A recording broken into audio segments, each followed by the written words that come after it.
ডিম ভাঙতে বেরিয়ে এলো সাপের বাচ্চা, আতঙ্ক ছড়ালো এলাকায়। সারা পৃথিবী জুড়ে প্রতিনিয়তই নানান আশ্চর্যজনক ঘটনা ঘটছে, আর এইসব ঘটনার সাক্ষী রয়েছে সাধারণ মানুষ।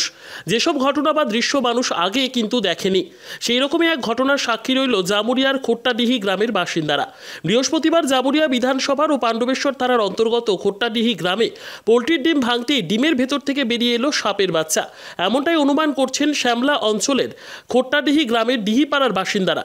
এই ঘটনায় আতঙ্কিত এলাকাবাসী।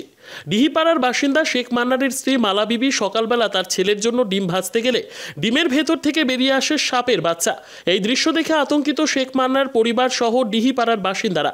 স্থানীয় বাসিন্দা সোমনাথ মণ্ডল জানান যে এই ধরনের বিরল ঘটনা তাদের এলাকায় প্রথম দেখল।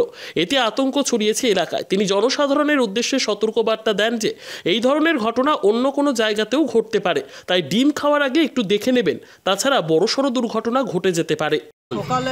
সকালে আমরা যখন আসি তখন হঠাৎ আমাদের খবর দেয় যে ছেলেটার জন্য আমি রান্না করতে যাচ্ছিলাম, তখন আমি যখন ডিমটা ভাঙি তার মধ্যে সাপ বের হয়।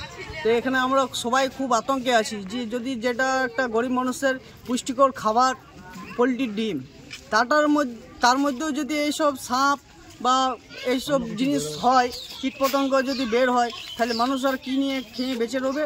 তাই এটা আমরা চাইছি যে সব ফার্ম থেকে ডিমগুলো আসছে যাতে সরকারভাবে ভেরিফাই করে ডিম পাবলিককে দেওয়া হয়, সেটাই আমরা একটু অনুরোধ জানাবো।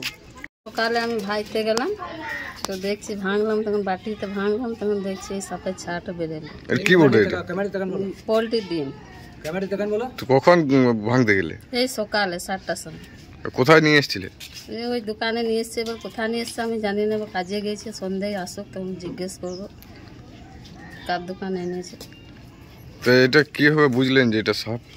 ওই বাটিতে যখনই ঢাললাম তখন ওই লম্বা মতন বেরোলো, তখন ওই আউট করলাম কি এটা সাপ বটে।